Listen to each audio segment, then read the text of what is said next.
Bendiciones, hermanos. Es un honor y un privilegio estar nuevamente aquí para compartir lo que el Señor ha puesto en mi corazón. Hoy celebramos el Día del Padre. La Biblia habla de muchos padres que tuvieron éxito y otros que no lo tuvieron. Padres con buenos ejemplos y otros que no fueron buenos ejemplos. Hoy quiero compartir la vida de un padre que no fue perfecto, pero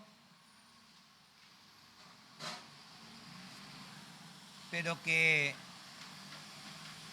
en medio de la época en la que él vivió, logró lo más importante, ¿no? Poder llevar a toda su familia a los pies del Señor. Y vamos a ir al libro de Génesis, capítulo 6.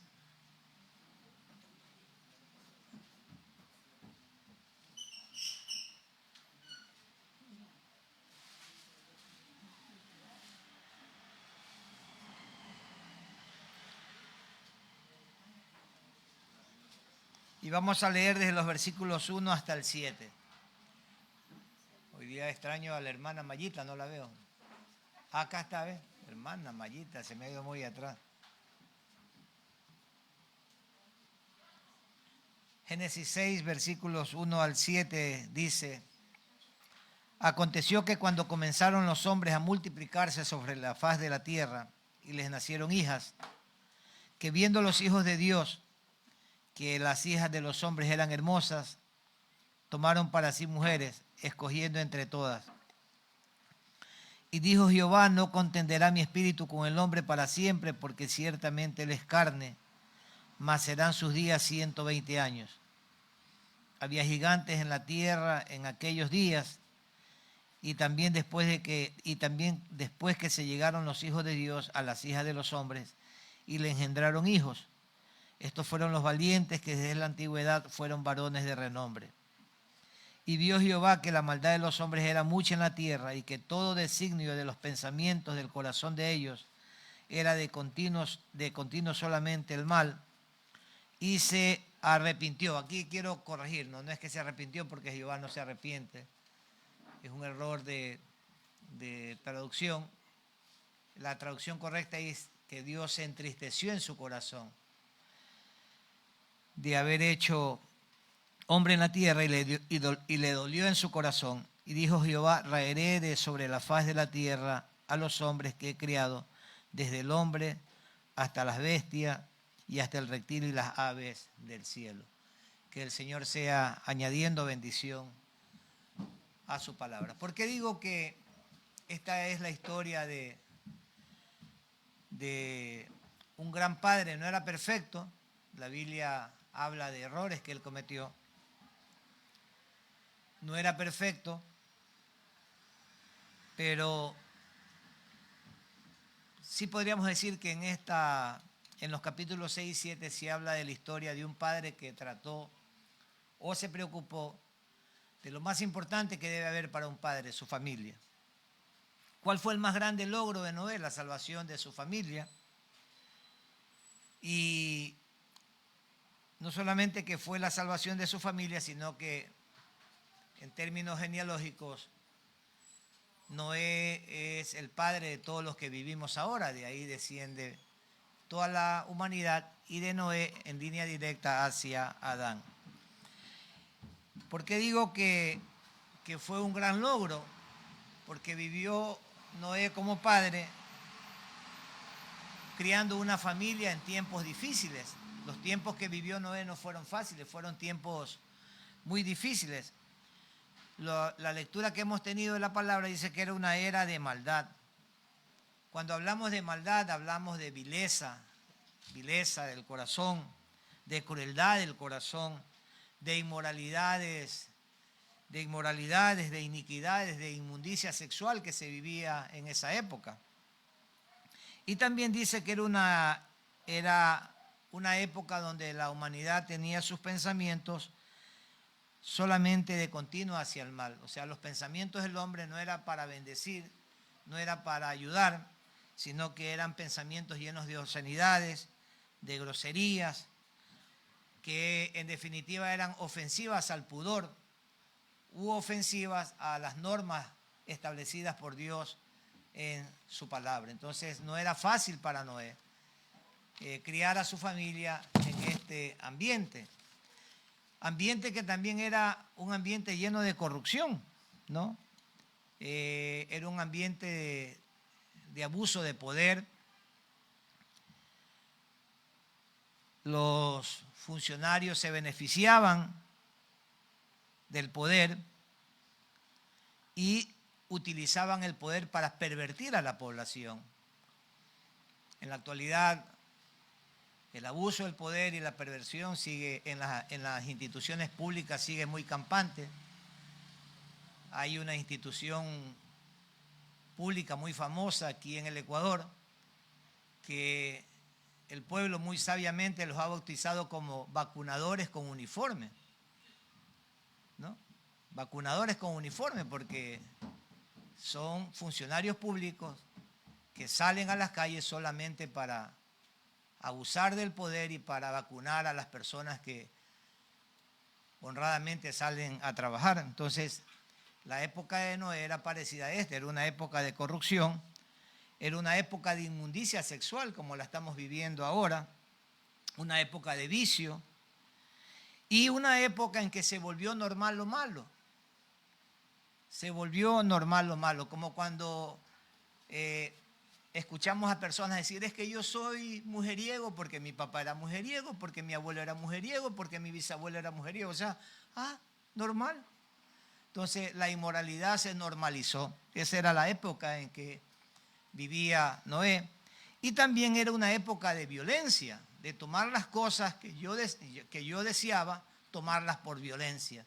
Si yo deseaba a la mujer del prójimo, mataba a su esposo y me hacía dueño de la mujer. Si yo deseaba los bienes de alguien, mataba al propietario y yo me hacía dueño de esos bienes. Entonces era una época de violencia, de tomar las cosas que yo deseaba a la fuerza. Si yo envidiaba tal cosa, lo más fácil era matar al que yo envidiaba para tomar las cosas que esta persona había levantado, ¿no? Y dice que todo esto llevó a que se corrompa la tierra delante de Dios porque la tierra estaba llena de violencia. Entonces uno diría, ¿y cómo tuvo éxito Noé en medio de ese mundo hostil que se estaba viviendo, de ese mundo que no daba ninguna garantía, ninguna facilidad para crear hijos con el temor de Dios? Entonces, pero la respuesta la encontramos en la misma palabra del Señor. Dice la palabra que Noé caminó con Dios. No caminó con el mundo, no caminó con los pervertidos, no caminó con los que enseñaban o hacían cosas que no eran correctas. Dice que caminó con Dios. Prácticamente empezó a aislarse, a vivir dentro de esa inmundicia, a vivir en una especie de burbuja penetrable, porque no era impenetrable, porque él convivía con esas personas, y dice que él, en medio de esa inmundicia, en medio de esos malos pensamientos, en medio de esas malas actitudes, dice que caminó con Dios. Y se mantuvo justo, dice la palabra. Se mantuvo justo y se mantuvo perfecto en sus generaciones. Entonces, ¿cuáles son los ingredientes en la salvación de Noé? Creo que, de alguna manera, el espíritu de Noé estaba alineado con el espíritu de Dios. Y eso lo llevó a ser un ejemplo en ese mundo lleno de corrupción. Y otra de las cosas importantes que vemos aquí en el versículo 8 es que dice que él comenzó a buscar a Dios. Dice que él halló gracia ante los ojos de Dios. Halló gracia, ¿no? Y también dice que él respondió a esa gracia, a la gracia. No solamente que halló, sino que él respondió.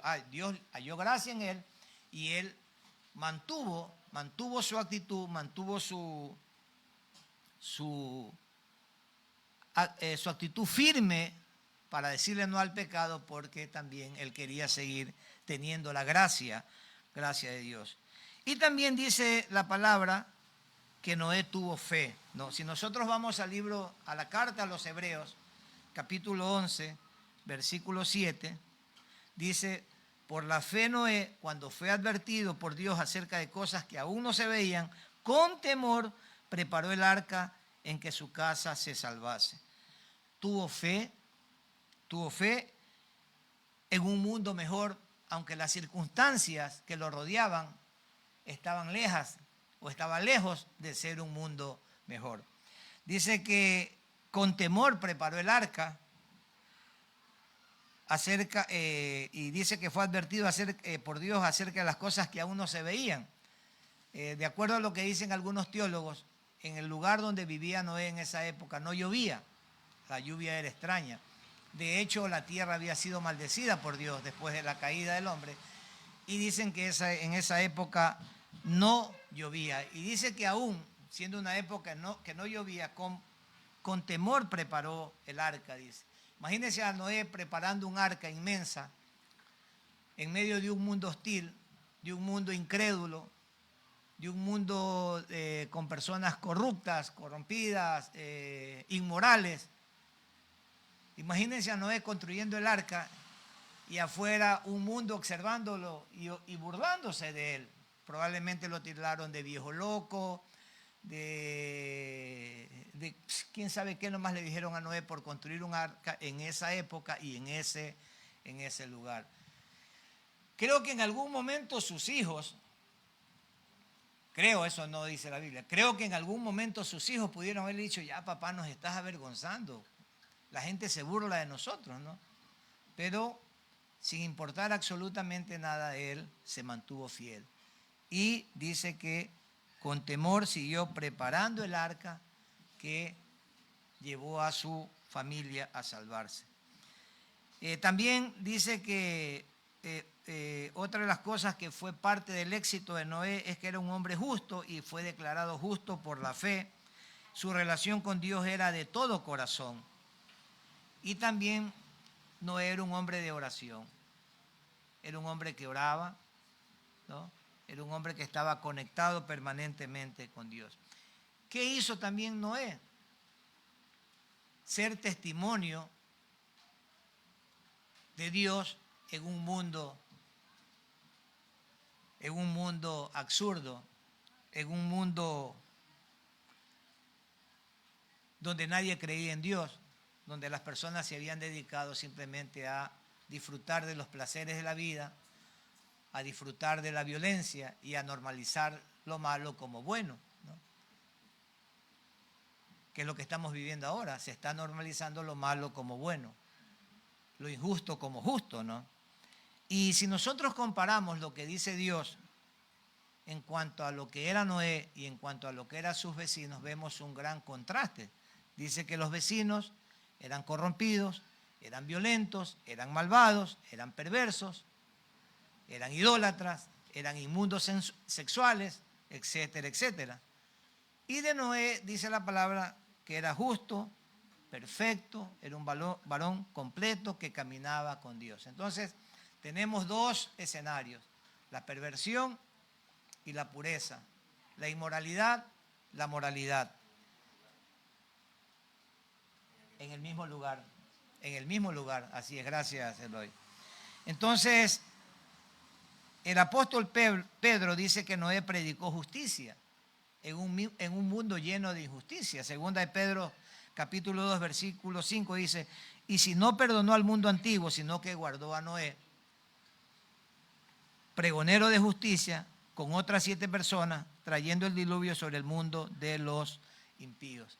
Entonces, Noé en esa época predicaba a las personas sobre el pecado, les indicaba que estaban caminando mal, les indicaba que estaban haciendo mal, les señalaba que Dios estaba molesto, les señalaba que se podía venir un castigo tremendo sobre sus vidas. Y todo esto lo hizo en el tiempo que estaba construyendo el arca. De acuerdo a lo que dice la Biblia, el arca se demoró 120 años en ser construida. 120 años tuvieron las personas. 120 años tuvieron de tiempo para arrepentirse de su maldad. Y dice la Biblia que no se arrepintió nadie, que los únicos que entraron al arca fueron Noé y su familia. 120 años de predicar la palabra de Dios. ¿Y sabe cuántos convertidos tuvo Noé? solamente los 7 de su familia y él 8. 120 años. Yo a veces me desanimo aquí cuando en el año no tengo un solo convertido. Y me molesto. 120 años y nadie se convirtió. Qué desalentador. Para mí es desalentador cuando no hay nuevos rostros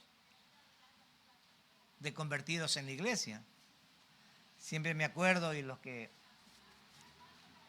conocen el inicio desde que empezamos en el otro lugar, está la hermana Maribel, no sé si estará la hermana Rosita, la hermana Eulalia, Eloy, que cuando también está Rafael. Néstor también es de esa vieja guardia, que cuando nosotros llegamos con mi esposa en esa época, el primer día que predicamos, le predicamos como a unas 18 personas más o menos. Pero en la medida que iban avanzando la semana, iba disminuyendo el número iban disminuyendo. Y creo que nos quedamos, hermana Maribel, con 6 más o menos, 7, ¿no? Y yo le decía a mi esposa, aquí lo que va a pasar es que nos vamos a quedar con 2 personas. 2 personas. La viejita bulliciosa, la hermana Nelly, que se molesta cada vez que yo menciono un versículo, y la otra viejita que pasa dormida en la iglesia, le digo. ¿No? Y eso me desalentaba, ¿no? Yo llegaba y contaba y le decía a Garania, 2 menos, 3 menos. ¿No? Hasta que un día dije, no cuento más. Si esto es de Dios, permanece, ¿no? Y hemos tenido altas, bajas, ¿no? Después de Eloy haber participado en uno de los equipos de alabanza, probablemente uno de los mejores equipos de alabanza de las asambleas de Dios, no lo digo yo, lo decía el pastor Francisco, solamente tenemos ahora a uno solo, ¿no? Después de haber tenido un tremendo equipo de danza, pues. Pero lo importante es que permanecemos. Amén. No desalentarnos. Yo digo que Noé, digo yo que se desalentó, pero Noé hacía lo que tenía que hacer. Predicar lo que tenía que predicar. Y permaneció fiel, no se desalentó, permaneció fiel a la obra que Dios le había encomendado. Tú predicas lo que va a pasar, vas a tener 120 años para predicarlo, nadie se convirtió, pero su familia, su esposa, sus hijos, sus nueras, vieron el caminar fiel de Noé, vieron ese testimonio fiel, que en medio de la inmoralidad él no se contaminó, que en medio de la injusticia él no se contaminó, que en medio de la inmundicia él no se contaminó, permaneció fiel. Yo creo que no hay nada más bonito que predicar con el ejemplo, ¿no? Una de las cosas que a veces yo le pido perdón a Dios es porque no predico con el ejemplo. Yo me molesto, hago cosas que no son correctas, ¿no? Y le pido perdón a Dios porque yo lo que quiero es que a través del testimonio, no tanto a través de la predicación, a través del testimonio de las que las personas ven en mí, ellos anhelen tener lo que Dios refleja en mi vida. Amén. Y no solamente que lo quiero para los demás, yo creo que lo quiero para mi familia, para mis hijos, para mis nietos, para mis generaciones. Amén. Y es lo que debemos anhelar. De nada le sirve al hombre llegar a lo más alto del éxito, ser el más exitoso del mundo, el más rico del mundo, si su familia no llega con él. Creo que el éxito más grande de un hombre es que toda su familia llegue a los pies de Cristo. Amén. Llegue a los pies de Cristo, ¿no? Y eso fue lo que le aconteció a Noé. Noé ganó a su familia. Dice el capítulo 7 de Génesis, versículo 1, que Jehová lo invita a Noé a entrar al arca. Le dijo, ven, entra donde yo estoy. Lo invita a Noé y le dice, entra tú y toda tu casa en el arca, porque a ti he visto justo delante de mí en estas generaciones. Es el anhelo en mi corazón que toda mi familia se salve. Y creo que es el anhelo de todas las familias que nos congregamos en este lugar. Entonces, para Noé fue importante predicar durante 120 años, pero creo que el logro más grande de Noé, vuelvo a repetirlo, es que su familia se convierta. El logro más importante que pudo tener Noé fue ver a su familia entrar en el arca y salvarse. La familia de Noé fueron los únicos convertidos durante 120 años de predicación. Es decir, en buen romance, Noé no fue un gran predicador, pero practicó lo que creía, ¿no? Yo a veces envidio, aunque no hay sana envidia, pero tengo sana envidia de predicadores que son tan elocuentes, que tan lindos en su predicación, ¿no? Yo creo que Noé, como yo, no éramos grandes predicadores, pero se mantuvo fiel a sus creencias, ¿no? Y descansamos siempre en las promesas de Dios para nuestras vidas. Descansamos en esa promesa, ¿no? Antes de entrar al arca, Noé y su familia eran una minoría en un mundo de corrupción, eran la minoría, porque dice la Biblia que la mayoría, o sea, todos estaban tirados hacia el mal, todos practicaban el mal, todos, la mayoría, todos. Y Noé era una minoría. Antes de entrar al arca ellos eran una minoría, pero después de que salieron del arca eran una mayoría, porque eran los únicos. No había nadie que pueda perturbar lo que ellos habían predicado. Pienso que tampoco fue un gran... no fue una persona apegada al dinero, porque él construyó el arca con sus recursos. Y no solamente con sus recursos, también con los recursos de su familia. Algunos predicadores dicen que cuando Noé colocó la última pieza en el arca, estaba colocando lo último que le quedaba en cuanto a recurso económico. Entonces, en ese momento, Noé era la persona más pobre del mundo cuando colocó la última pieza del arca, porque había colocado todo lo que tenía. Pero cuando salieron del arca,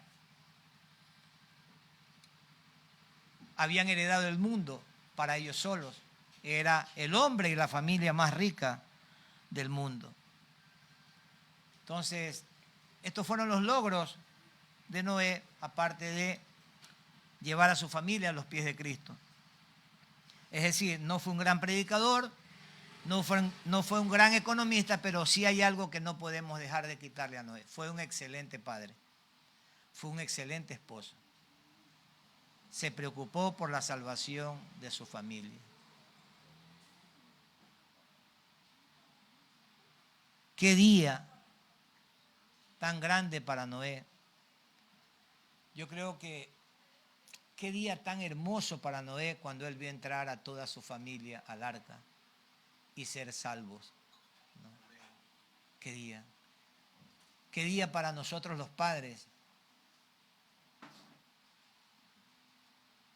cuando sepamos que todos nuestros hijos y nuestras generaciones son salvos, que son generaciones de bendición. A veces nosotros no podemos hacer nada, lo único que podemos hacer es descansar en las promesas de Dios, creer en las promesas de Dios. No puedo cambiar la forma de ser. Yo como padre he tenido más errores que aciertos. Como padre no he sabido transmitir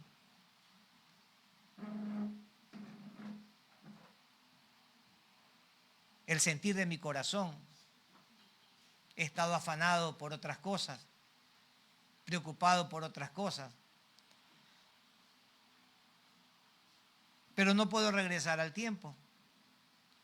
Y lo único que me queda es descansar en las promesas de Dios.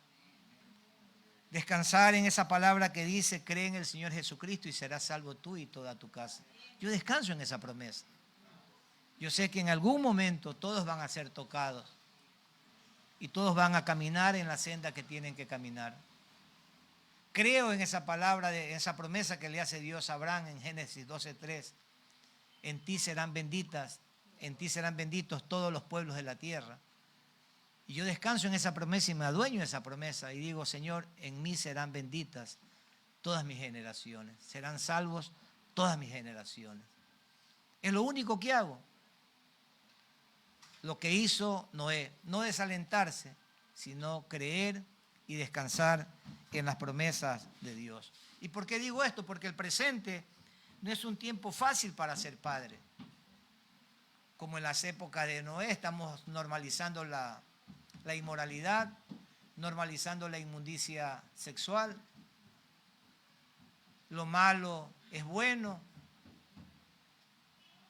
El retrato familiar es un pecado. Nos quieren vender otras ideas de familia. No es fácil para un padre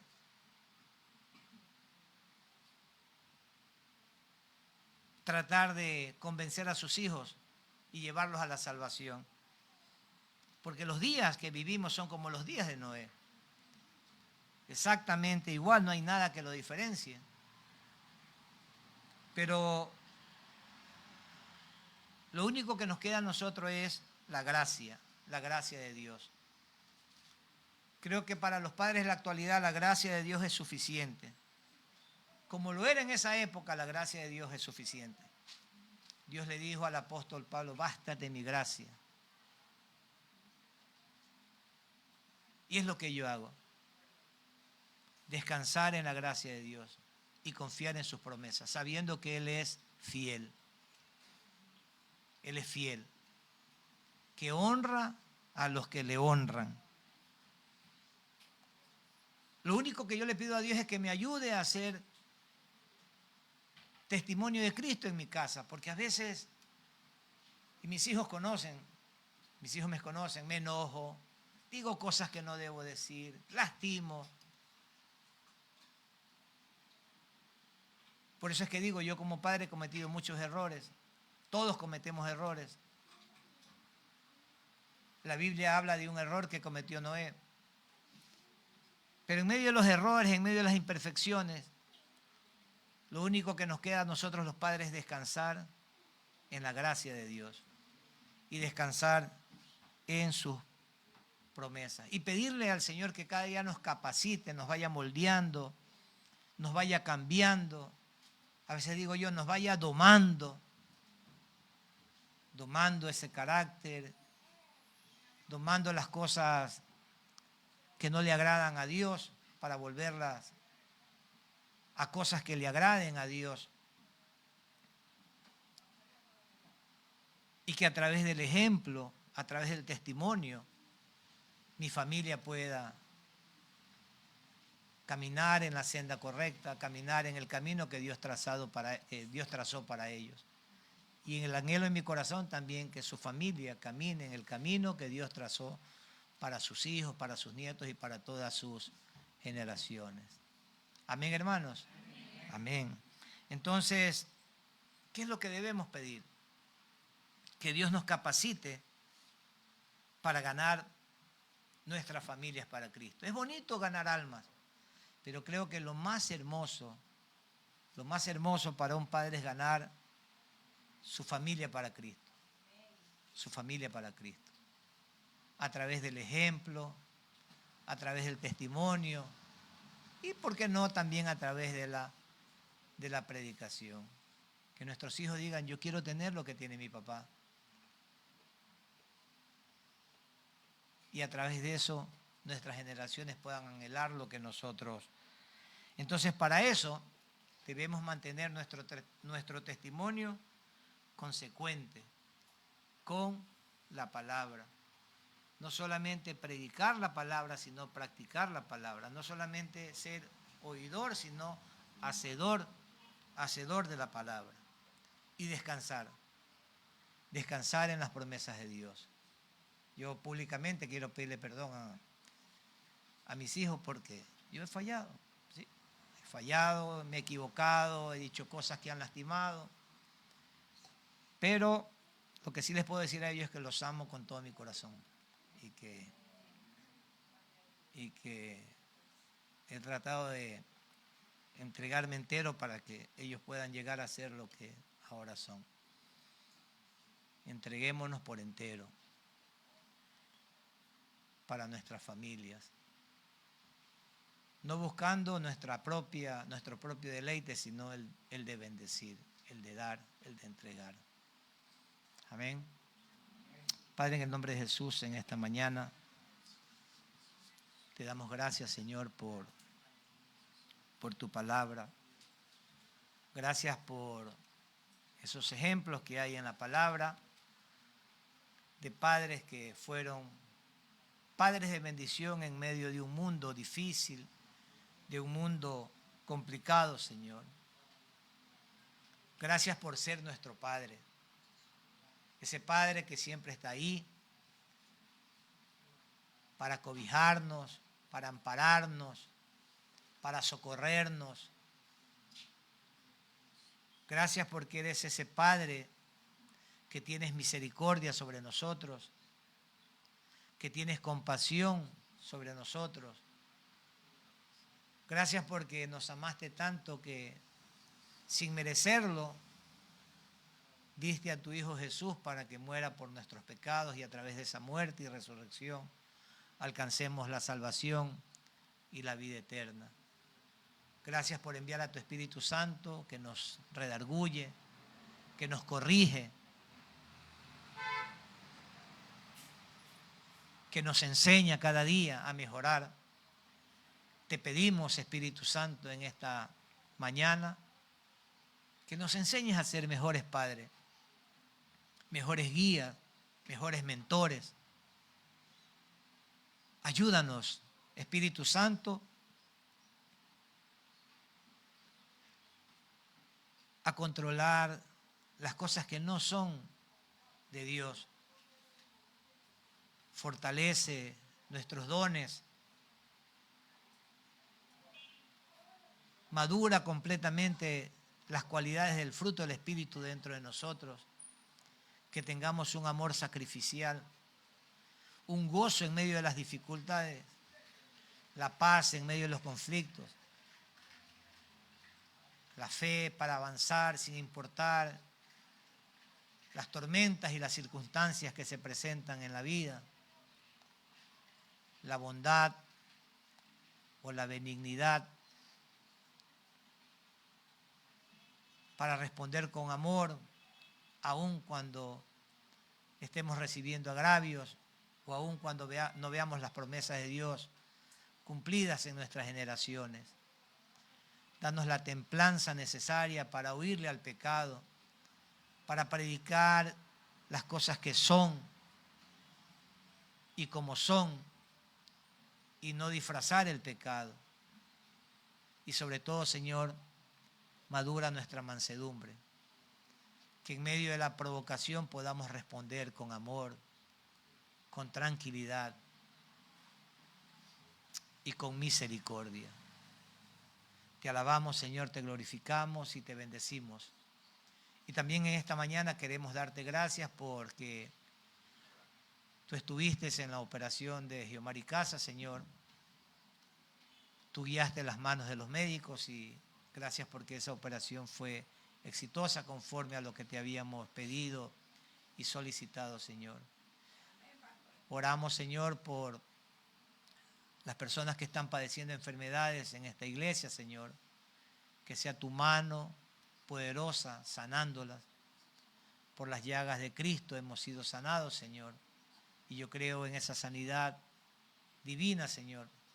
Por las llagas de Cristo somos sanados en el nombre de Jesús, Señor. Gracias, Señor, por tu sangre que nos guarda, nos protege de todo mal, Señor. Y gracias, Señor, por esta iglesia, que la has mantenido aún en medio de las dificultades, la has mantenido y la seguirás manteniendo. porque lo que viene de parte de ti permanece, Señor. En el nombre de Jesús oramos. Amén. Amén. Que el Señor los bendiga y los guarde. Que el Señor haga resplandecer el rostro sobre ustedes y ponga sobre ustedes de su infinita paz. Amén. No se vayan. Gracias.